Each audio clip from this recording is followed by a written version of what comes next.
Assalamualaikum warahmatullahi wabarakatuh. Selamat datang di tangan Nyai. Apa kabar?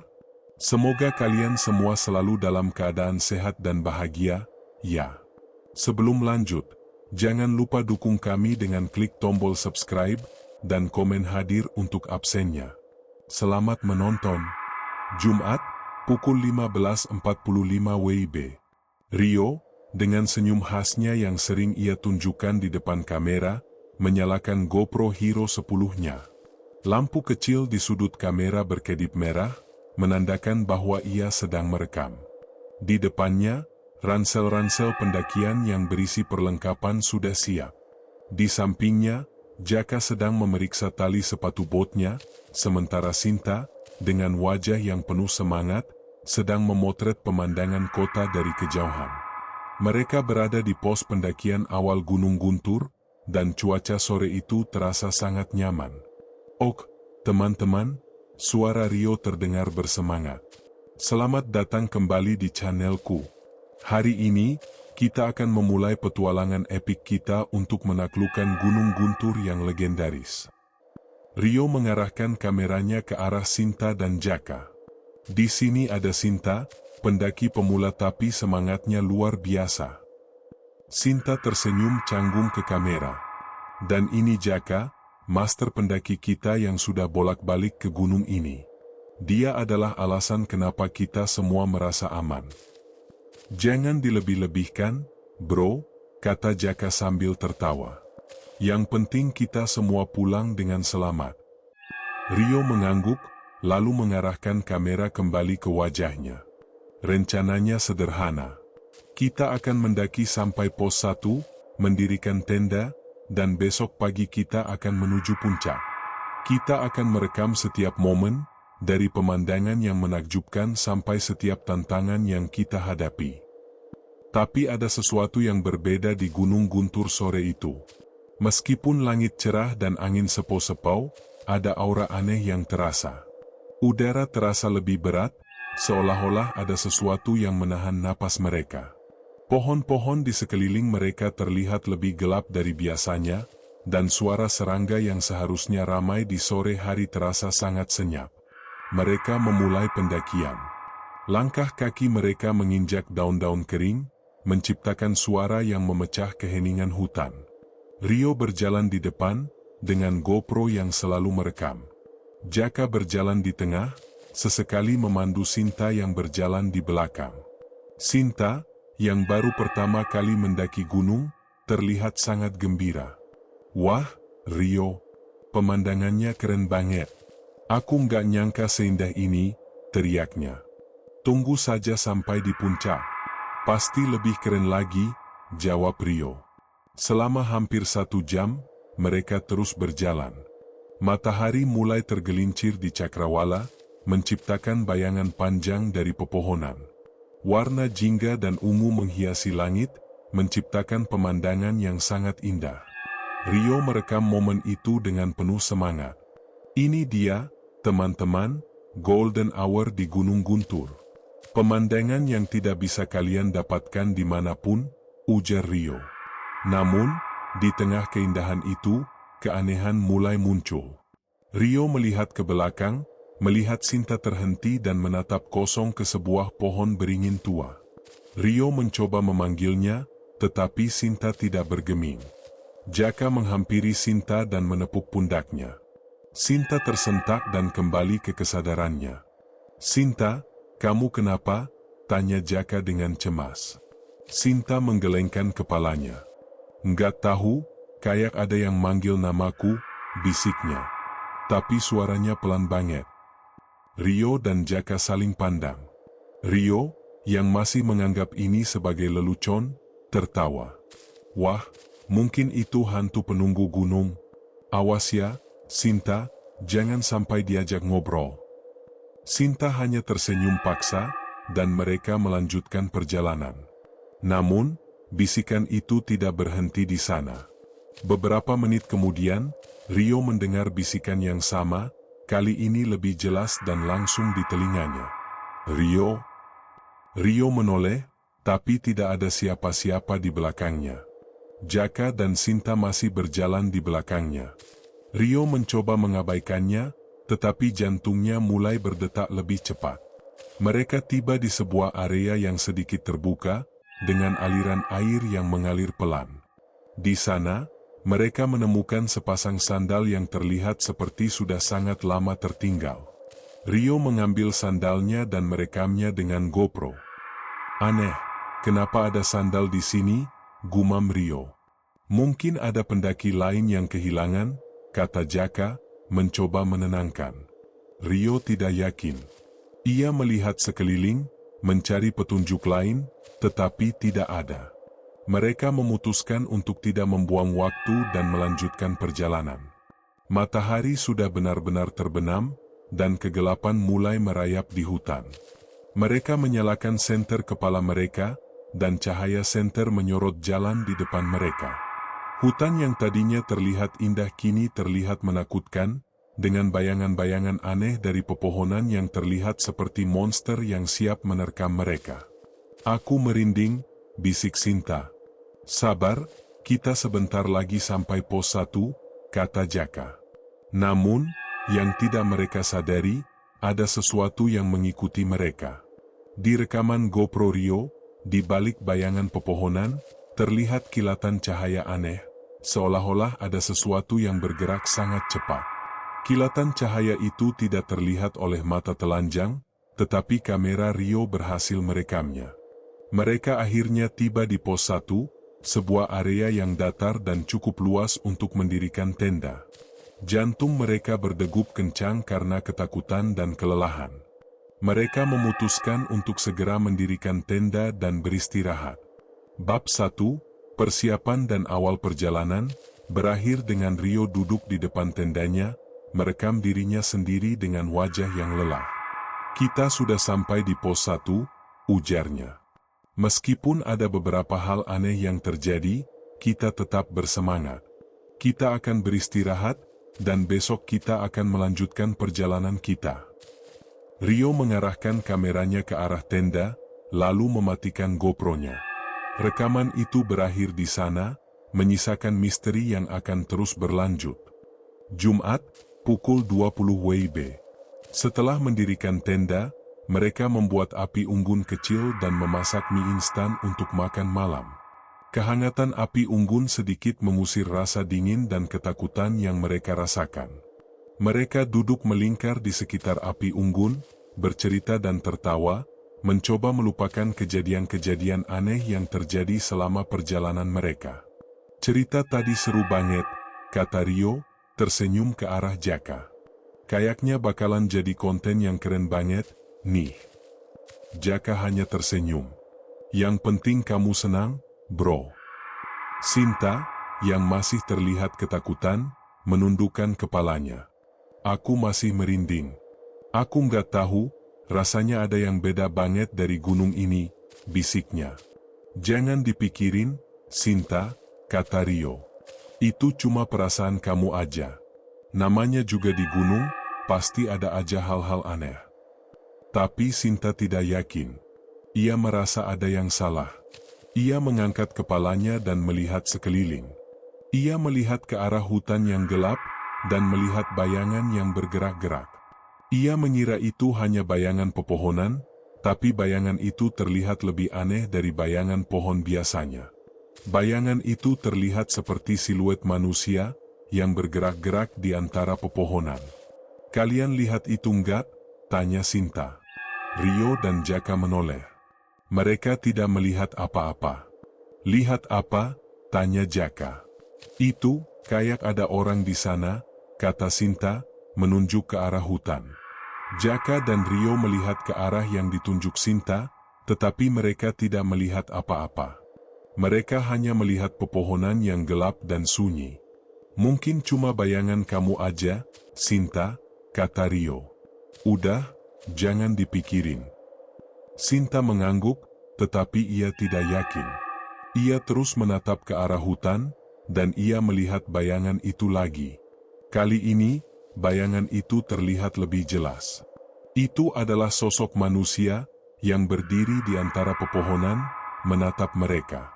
Wajahnya tidak terlihat, tetapi mata Sinta dapat merasakan tatapannya yang dingin dan menusuk. Sinta berteriak dan menutupi wajahnya. Rio dan Jaka terkejut. "Sinta, kamu kenapa?" tanya Jaka, memeluk Sinta. Sinta menggelengkan kepalanya, tidak bisa berkata-kata. Ia terlalu takut untuk berbicara. Rio, yang masih mencoba untuk menganggap ini sebagai lelucon, menyalakan GoPro-nya dan merekam Sinta. Wow, Sinta lagi ketakutan, nih. Ini dia, momen paling menegangkan di Gunung Guntur. Jaka menatap Rio dengan tatapan marah. "Rio, ini bukan lelucon. Lihat Sinta. Dia benar-benar ketakutan." Rio mematikan GoPro-nya. "Oke, maaf," bisiknya. Mereka mencoba menenangkan Sinta, tetapi Sinta tidak bisa tenang.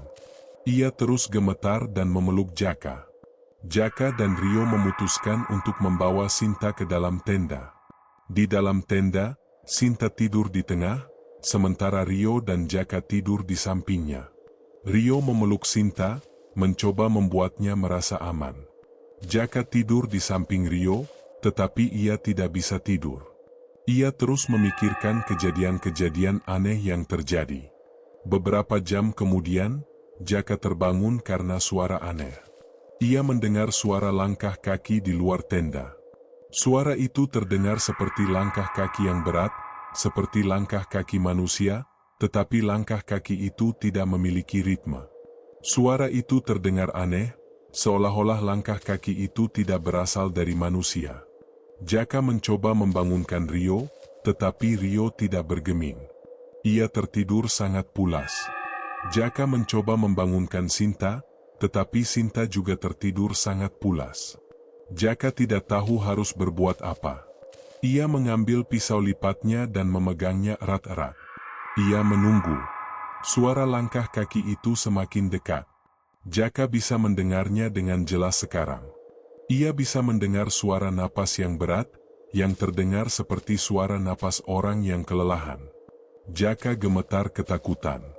Ia menutup matanya, mencoba berdoa.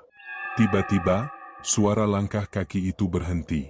Jaka membuka matanya. Ia melihat keluar tenda, tetapi ia tidak melihat apa-apa. Hutan terlihat sunyi dan gelap. Jaka mencoba menenangkan dirinya sendiri. Ia mengira itu hanya hayalannya. Ia mencoba untuk tidur kembali, tetapi ia tidak bisa. Ia terus berjaga, menunggu. Pagi harinya, Jaka terbangun karena suara bisikan aneh. Ia membuka matanya dan melihat Rio dan Sinta masih tertidur pulas. Jaka melihat keluar tenda, dan ia melihat seorang wanita tua berdiri di depan tenda. Wanita itu memakai kebaya putih dan rambutnya yang panjang terurai. Jaka terkejut. Ia mencoba untuk berteriak, tetapi suaranya tidak keluar. Wanita itu tersenyum dan mengulurkan tangannya. "Ikutlah denganku, nak. Kamu akan aman." Jaka tahu bahwa itu bukan manusia. Ia tahu bahwa itu adalah sesuatu yang tidak seharusnya ada di sana. Ia menutup matanya dan berdoa. Ketika ia membuka matanya kembali, wanita itu sudah tidak ada. Jaka terengah-engah, ketakutan. Ia membangunkan Rio dan Sinta. "Bangun, ada sesuatu di sini," teriak Jaka. Rio dan Sinta terbangun, bingung. "Ada apa, Jaka?" tanya Rio. Aku lihat wanita tua di luar tenda," kata Jaka, gemetar. Rio dan Sinta saling pandang. Mereka tidak percaya. "Mungkin kamu cuma mimpi, Jaka," kata Sinta. "Tidak. Aku tidak mimpi. Aku yakin itu bukan manusia," teriak Jaka. Rio mencoba menenangkan Jaka. "Tenang, Jaka. Kita tidak akan membiarkan sesuatu terjadi padamu." Mereka memutuskan untuk segera meninggalkan tempat itu. Mereka membereskan tenda dan segera melanjutkan perjalanan mereka. Tapi, sebelum mereka pergi, Jaka melihat sebuah kompas tergeletak di tanah. Kompas itu bukan milik Sinta, tapi Jaka yakin itu kompas yang sama seperti yang Sinta punya. Jaka mengambilnya dan melihat ke arah hutan. Ia melihat bayangan wanita tua itu tersenyum padanya. Jumat, pukul 23.30 WIB. Kegelapan total merangkul pos 1. Hanya suara jangkrik yang terdengar, tapi suara itu terasa lebih aneh dan tidak wajar. Mereka berada di dalam tenda, dengan senter kepala yang sudah dimatikan. Rio, Jaka, dan Sinta mencoba tidur, tapi tidak ada dari mereka yang bisa. Sinta masih gemetar ketakutan, tangannya memeluk lututnya, wajahnya yang pucat menempel pada bahu Jaka. Jaka, yang biasanya berani dan tenang, sekarang terlihat tegam, matanya terbuka lebar, menatap kosong ke kegelapan. Rio, di sisi lain, merasa terdorong. Ia mengeluarkan GoPro-nya dan menyalakannya. Layar kecil GoPro memancarkan cahaya biru redup yang menerangi sebagian wajahnya. Ia mengarahkan GoPro-nya ke arahnya sendiri, lalu mengaktifkan mode perekaman. Ia berbisik ke kamera, "Ini dia, teman-teman. Momen yang paling ditunggu-tunggu. Kita ada di dalam tenda. Keheningan, tapi aku merasa ada sesuatu yang aneh di sini. Kalian bisa merasakannya?" "Rio, matikan," bisik Jaka. "Ini bukan lelucon." Rio mengabaikan Jaka dan terus berbisik. Jaka sedikit takut. "Sinta, dia sangat ketakutan. Mungkin kita akan bertemu dengan sesuatu yang..." Tiba-tiba, terdengar suara aneh dari luar tenda. Suara itu tidak seperti langkah kaki, tapi lebih seperti gesekan. Gesekan yang berat, seperti sebuah batu besar yang digeser di atas pasir. Suara itu terdengar sangat dekat. Sinta berteriak dan menutupi wajahnya. "Aku bilang matikan, Rio," teriak Jaka, suaranya dipenuhi ketakutan. Rio dengan cepat mematikan GoPro-nya. Kegelapan total kembali merangkul mereka. Suara gesekan itu berhenti, digantikan oleh suara bisikan. Bisikan-bisikan itu tidak lagi terdengar dari kejauhan, tapi terdengar langsung di telinga mereka. "Rio, Rio, Rio." Bisikan itu terdengar seperti suara seorang wanita tua. "Sinta, Sinta, Sinta." Bisikan itu terdengar seperti suara anak kecil. "Jaka, Jaka, Jaka." Bisikan itu terdengar seperti suara laki-laki yang berwibawa. Mereka bertiga saling pandang dalam kegelapan. Wajah mereka tidak terlihat, tapi mereka bisa merasakan ketakutan di mata satu sama lain. Bisikan itu semakin kuat. Mereka bisa merasakannya di dalam tenda. Udara terasa dingin. "Aku tahu siapa kamu, Rio," bisikan itu terdengar di telinga Rio. "Kamu vlogger yang mencari sensasi. Kamu pikir ini hanya konten? Kamu salah. Kamu sudah mengganggu kami. Jaka, kamu pengecut. Kamu bersembunyi di balik kekuasaan Rio. Kamu tidak bisa melindungi mereka," bisikan itu terdengar di telinga Jaka. "Sinta, kamu tidak seharusnya ada di sini. Kamu terlalu lemah. Kamu adalah mangsa yang sempurna," bisikan itu terdengar di telinga Sinta. Rio gemetar ketakutan. Ia memeluk Sinta. Jaka memeluk Rio. Mereka meringkuk ketakutan, tidak berani bergerak. Bisikan-bisikan itu semakin kuat, dan sekarang mereka bisa mendengar tawa. Tawa yang sangat aneh, seolah-olah tawa itu tidak berasal dari manusia. Tawa itu terdengar seperti suara rantai besi yang bergesekan, seperti suara tulang yang berderak. Tiba-tiba, suara tawa itu berhenti. Rio, Jaka, dan Sinta menahan napas mereka. Mereka menunggu. Setelah beberapa saat, mereka mendengar suara aneh lainnya. Suara itu seperti suara anak kecil yang menangis. Suara itu terdengar sangat sedih dan menyakitkan. "Ibu, aku takut." Suara anak kecil itu terdengar. "Aku tidak mau sendirian." Sinta, yang terlalu takut untuk bergerak, tiba-tiba melihat sesuatu yang aneh. Dari sudut matanya, ia melihat sebuah tangan kecil yang menempel di luar tenda. Tangan itu sangat kecil, dan jari-jarinya sangat panjang dan kurus. Sinta berteriak dan menutupi wajahnya. Jaka dan Rio tidak melihatnya. Mereka masih terlalu takut. Suara tangisan itu semakin dekat. Mereka bisa mendengarnya di luar tenda. Tiba-tiba, suara tangisan itu berhenti, digantikan oleh suara yang sangat mengerikan. Suara itu seperti suara orang yang sedang makan. Suara itu sangat menjijikkan, seolah-olah ada sesuatu yang sedang mengunyah sesuatu yang basah. Mereka bertiga menutup telinga mereka, mencoba untuk tidak mendengar suara itu. Tetapi suara itu tidak hilang. Suara itu masuk ke telinga mereka, masuk ke pikiran mereka. Tiba-tiba, tenda mereka bergetar. Rio, Jaka, dan Sinta terkejut.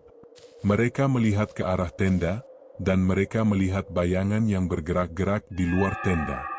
Bayangan itu sangat besar dan tidak memiliki bentuk yang jelas. Bayangan itu bergerak-gerak di sekitar tenda mereka, seolah-olah sedang mencari sesuatu. Mereka bertiga meringkuk ketakutan, menunggu malam berlalu. Mereka tidak tahu apa yang sedang terjadi. Mereka tidak tahu apa yang sedang menunggu mereka di luar sana. Mereka tidak tahu apa yang sedang mereka hadapi. Pagi harinya, Jaka terbangun karena suara bisikan aneh. Ia membuka matanya dan melihat Rio dan Sinta masih tertidur pulas. Jaka melihat keluar tenda, dan ia melihat seorang wanita tua berdiri di depan tenda. Wanita itu memakai kebaya putih dan rambutnya yang panjang terurai. Jaka terkejut.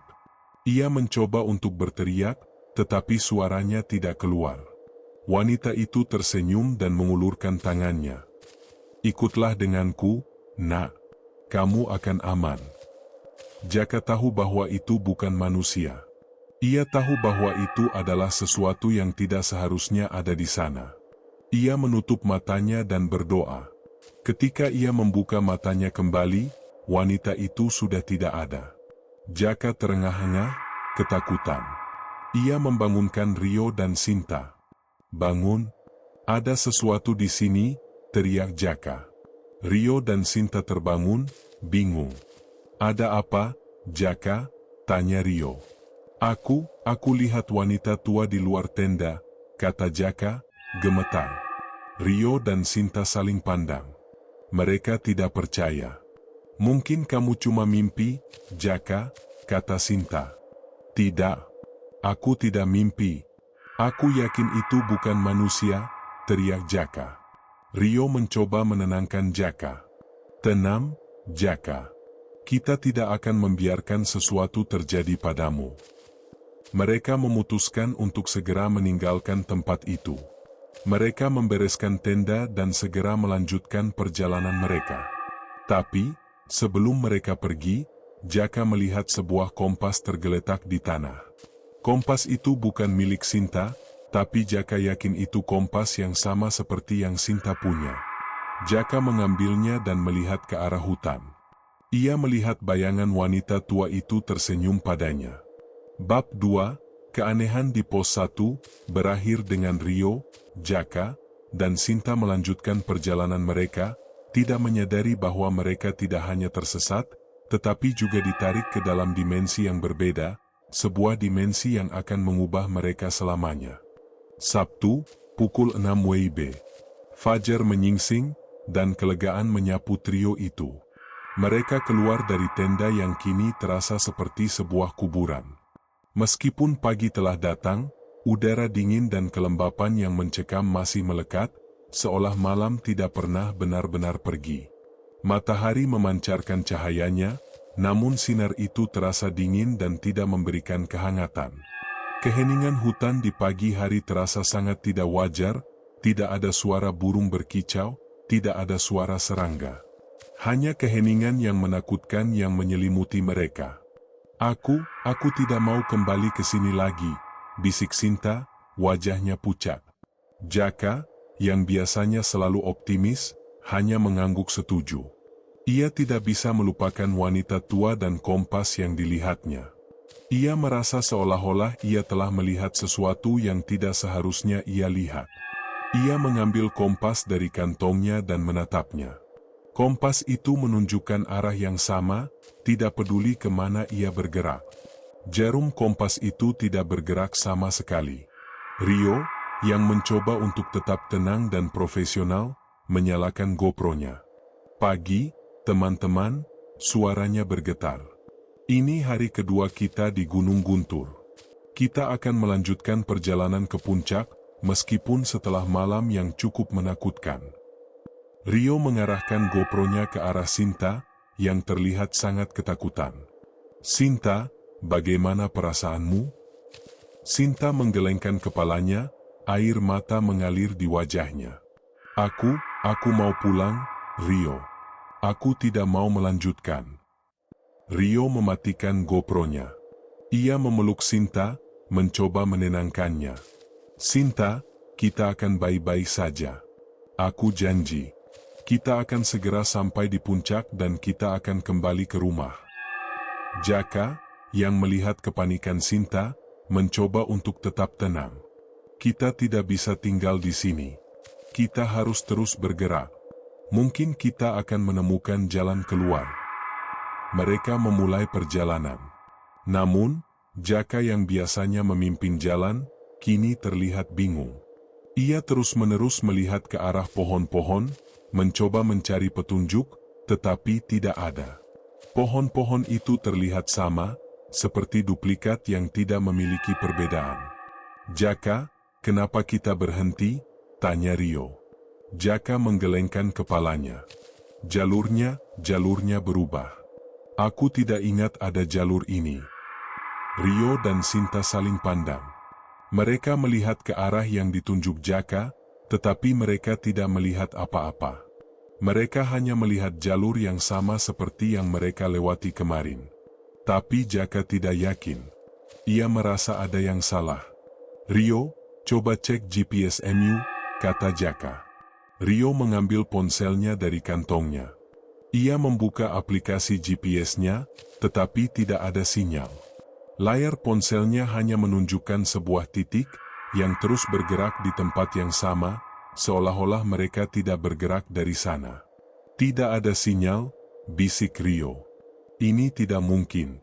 Ponselku selalu memiliki sinyal yang bagus. Ketakutan mulai merayap di dalam hati Rio.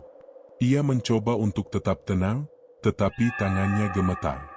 Ia mencoba menyalakan GoPro-nya kembali. GPS-ku tidak berfungsi, bisiknya ke kamera. Ini aneh.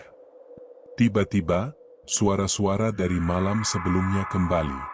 Bisikan-bisikan itu terdengar di telinga mereka, kali ini lebih jelas dan lebih menjijikkan. Kamu tidak akan pernah pulang, bisikan itu terdengar di telinga Rio. Kamu akan tinggal di sini bersama kami, bisikan itu terdengar di telinga Jaka. Kamu akan menjadi mangsa kami, bisikan itu terdengar di telinga Sinta. Sinta berteriak dan menutup telinganya. Diam, diam, teriaknya. Rio dan Jaka memeluk Sinta, mencoba menenangkannya. Tetapi mereka juga ketakutan. Mereka tidak tahu apa yang sedang terjadi. Mereka merasa seolah-olah ada sesuatu yang sedang bermain-main dengan mereka, sesuatu yang sangat jahat. Rio, kita harus kembali, bisik Jaka. Kita tidak bisa melanjutkan. Kita harus kembali ke pos 1. Rio mengangguk. Mereka mencoba untuk kembali ke pos 1, tetapi mereka tidak bisa menemukan jalan. Jalur yang mereka lewati seolah-olah sudah lenyap. Mereka terus berputar-putar, dan setiap kali mereka berhenti, mereka kembali ke tempat yang sama. Mereka mulai panik. Sinta menangis, Rio berteriak, dan Jaka mencoba untuk tetap tenang, tetapi ia tidak bisa. Ia merasa seolah-olah mereka sudah terkunci, seperti binatang di dalam sangkar. Bab 4, hilangnya koneksi dengan dunia nyata, berakhir dengan mereka bertiga duduk di sebuah batu besar, kelelahan dan putus asa. Rio menyalakan GoPro-nya, merekam wajah-wajah yang lelah. Kita tidak bisa pulang, bisiknya ke kamera. Kita tersesat. Dan, aku tidak tahu apa yang akan terjadi pada kita. GoPro Rio merekam bayangan-bayangan yang bergerak di sekeliling mereka. Bayangan yang tidak terlihat oleh mata telanjang, tetapi terlihat dengan jelas di kamera. Bayangan-bayangan itu tidak memiliki bentuk, tetapi mereka terlihat seperti hantu, melayang di udara, mengawasi mereka. Sabtu, pukul 14 WIB. Kelelahan telah mengambil alih. Mereka duduk di batu besar itu selama berjam-jam, seperti tiga patung yang kehilangan jiwa. Matahari perlahan-lahan tergelincir, mewarnai langit dengan warna merah darah yang mengerikan. Udara menjadi semakin dingin, dan Rio, Jaka, serta Sinta tidak berani bicara. Semua suara di hutan seolah telah ditelan oleh keheningan yang sangat dalam. Jantung mereka berdebar kencang, menanti hal mengerikan apa lagi yang akan terjadi. Tiba-tiba, Sinta, dengan mata yang sudah merah dan bengkak, menunjuk ke sebuah jalur yang baru saja muncul di depan mereka. "Lihat itu," suaranya serak. "Jalur itu bukan jalur yang kita lalui." Rio dan Jaka melihat ke arah yang ditunjuk Sinta. Memang benar. Di depan mereka, ada sebuah jalur yang tampak jelas, terbuat dari batu-batu kecil dan lumut yang memancarkan cahaya redup. Cahaya itu begitu aneh dan tidak wajar, seolah-olah ada sesuatu yang hidup di dalamnya. Rio menyalakan GoPro-nya dan mengarahkan ke jalur itu. Di layar GoPro, cahaya itu terlihat lebih terang, seperti sepasang mata yang mengawasi mereka. "Apa itu?" bisik Rio, suaranya gemetar. "Aku tidak tahu," jawab Jaka. "Tapi, itu satu-satunya jalan yang kita punya." Sinta, dengan matanya yang kosong, berdiri dan berjalan menuju jalur itu. Jaka dan Rio terkejut. "Sinta, tunggu!" teriak Jaka, tetapi Sinta tidak bergeming. Ia berjalan seolah-olah ada sesuatu yang menariknya. Rio dan Jaka tidak punya pilihan. Mereka mengikuti Sinta, karena mereka tahu bahwa tinggal di tempat itu akan lebih berbahaya. Mereka berjalan di jalur itu, dan setiap langkah yang mereka ambil, mereka merasa seolah-olah mereka semakin jauh dari dunia nyata. Pohon-pohon di sekeliling mereka terlihat lebih tinggi dan lebih gelap. Bunga-bunga yang seharusnya berwarna merah dan kuning terlihat berwarna ungu dan hitam. Udara terasa lebih berat, seolah-olah ada sesuatu yang menekan dada mereka. Aku merasa aneh," bisik Sinta. "Rasanya, aku sudah pernah ke sini." Rio dan Jaka tidak menjawab. Mereka terlalu sibuk memperhatikan setiap detail dari tempat itu. Mereka melihat pohon-pohon dengan wajah-wajah yang mengerikan, bunga-bunga yang mengeluarkan bau busuk, dan suara-suara bisikan yang terus-menerus mengikuti mereka. Setelah beberapa jam berjalan, mereka akhirnya tiba di sebuah area yang sangat aneh.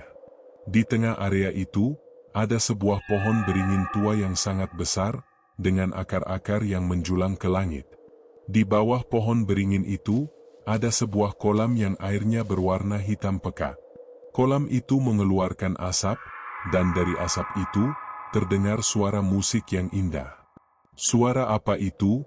tanya Rio. Jaka dan Sinta saling pandang. Mereka tahu suara itu.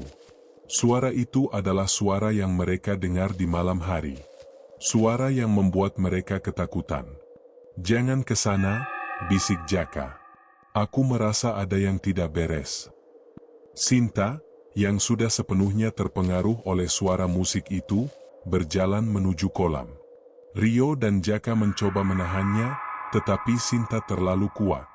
Mereka terpaksa mengikuti Sinta ke kolam.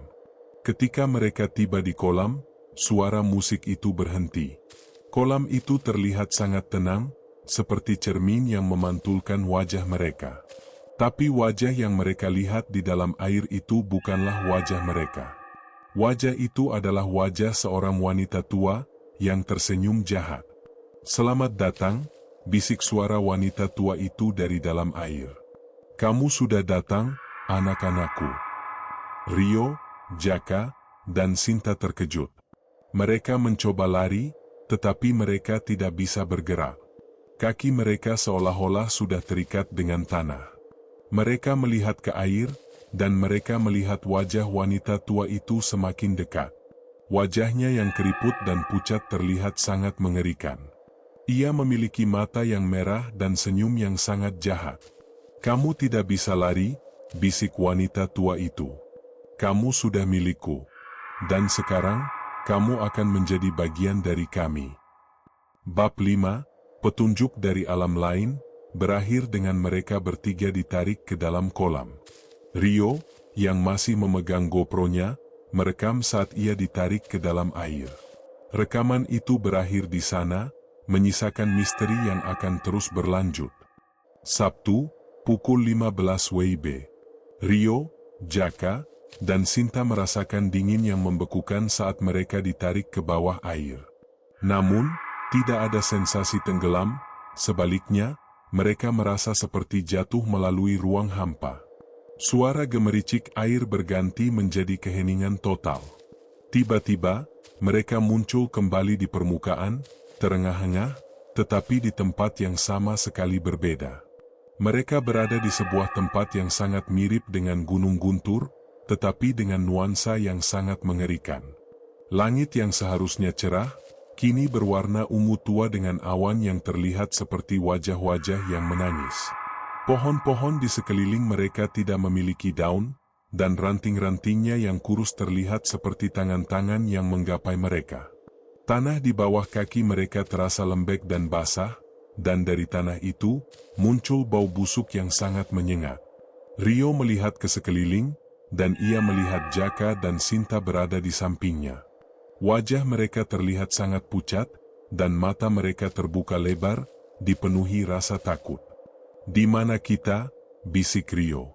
"Aku tidak tahu," jawab Jaka, suaranya gemetar. Ini bukan Gunung Guntur." Tiba-tiba, terdengar suara tawa yang bergema di seluruh tempat itu. Tawa itu terdengar seperti suara wanita tua, yang sangat jahat. Mereka melihat ke arah suara itu, dan mereka melihat wanita tua yang sama yang mereka lihat di kolam, berdiri di atas sebuah batu besar, menatap mereka dengan mata yang merah menyala. "Selamat datang di rumah barumu," bisik wanita tua itu. "Di sini, kamu akan menjadi bagian dari kami." Rio, Jaka, dan Sinta mencoba lari, tetapi kaki mereka terasa sangat berat. Mereka tidak bisa bergerak. Mereka melihat ke arah wanita tua itu, dan mereka melihat bayangan-bayangan yang muncul di sekelilingnya. Bayangan-bayangan itu terlihat seperti siluet manusia, tetapi mereka tidak memiliki wajah. Mereka bergerak-gerak di sekeliling wanita tua itu, seolah-olah mereka adalah prajuritnya. "Siapa kau?" teriak Jaka, suaranya gemetar. "Apa yang kau inginkan dari kami?"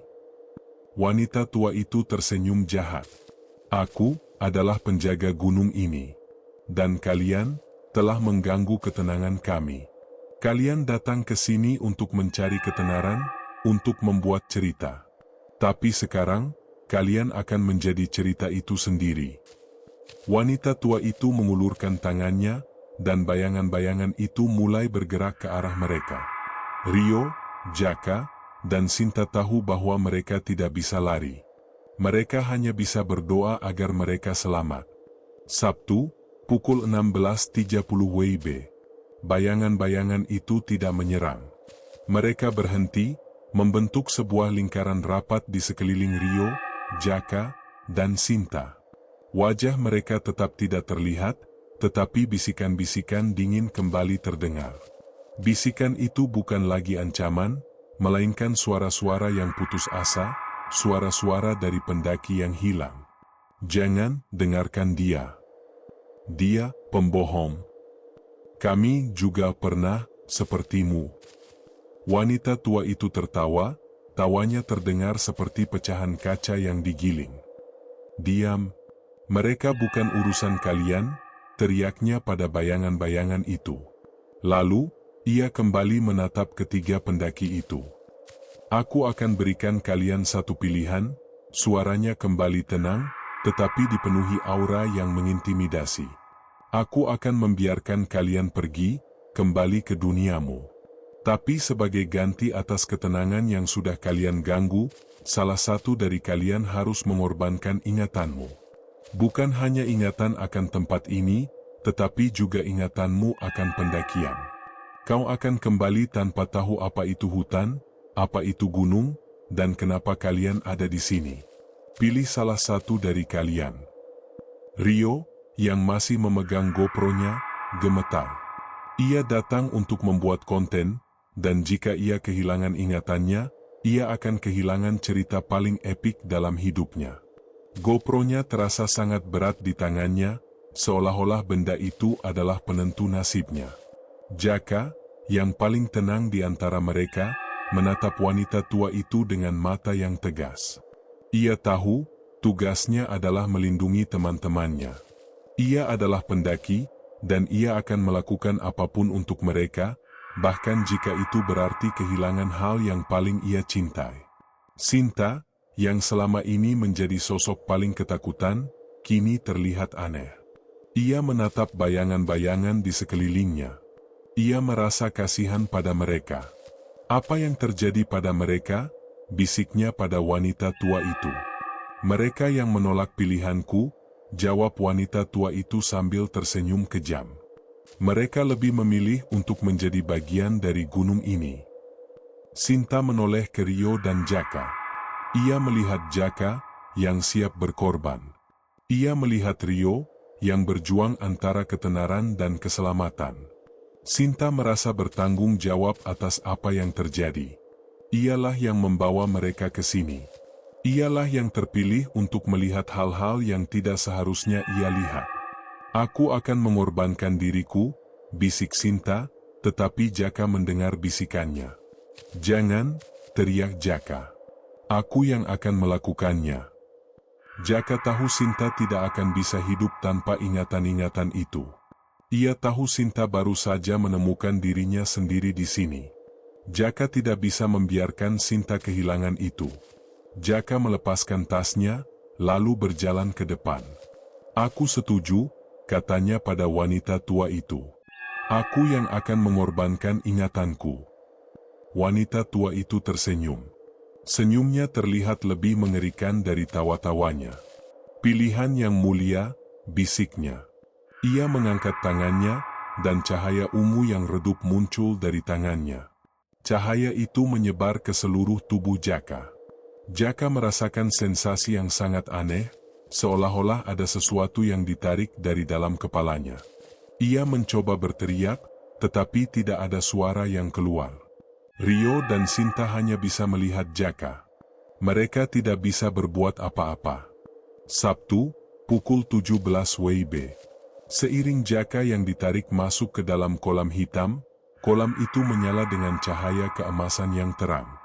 Dalam sekejap mata, cahaya itu menghilang, meninggalkan kolam yang terlihat seperti kolam biasa. Tanah lembek di bawah kaki Rio dan Sinta menjadi padat dan kering, dan bau busuk digantikan oleh aroma tanah dan dedaunan basah. Langit yang tadinya berwarna ungu kembali ke warna biru senja yang damai, dengan awan-awan yang berarak lambat, bukan wajah-wajah yang menangis. Semua keanehan yang mereka alami seolah-olah hanya mimpi buruk. Mereka sekarang berada di jalur yang jelas, seolah-olah mereka tidak pernah tersesat. Rio melihat ke sekeliling, dan ia melihat pos 1 di kejauhan. Sinta, kita kembali, bisiknya. Sinta mengangguk, air mata mengalir di wajahnya. Mereka menatap jalur yang membawa mereka kembali ke dunia nyata, dan mereka melihat sebuah tas ransel tergeletak di sana. Mereka bergegas ke tas itu, dan mereka melihat bahwa tas itu milik Jaka. Mereka tahu bahwa ia telah mengorbankan dirinya. Mereka mengambil tas itu, dan mereka melihat ke dalam, mencari Jaka. Jaka, yang tergeletak di dalam tas, terlihat sangat damai. Ia tidak memiliki luka, tidak ada memar. Ia terlihat seperti anak kecil yang tertidur pulas. Namun, matanya yang terbuka lebar terlihat kosong, tidak ada ingatan, tidak ada emosi. Jaka yang biasanya penuh semangat dan humor, sekarang terlihat seperti boneka yang tidak memiliki jiwa. Jaka, bangun. Bisik Rio, mencoba membangunkan Jaka. Jaka membuka matanya, tetapi tidak ada respons. Ia melihat Rio dan Sinta, tetapi ia tidak mengenali mereka. Ia tidak tahu siapa mereka, di mana ia berada, atau apa yang ia lakukan di sana. Ia melihat ke tasnya, tetapi ia tidak tahu apa itu. Ia tidak tahu apa-apa. Rio dan Sinta saling pandang, mata mereka dipenuhi air mata. Mereka menyadari bahwa Jaka telah kehilangan ingatannya. Ia telah mengorbankan dirinya untuk mereka, dan sekarang ia tidak akan pernah kembali.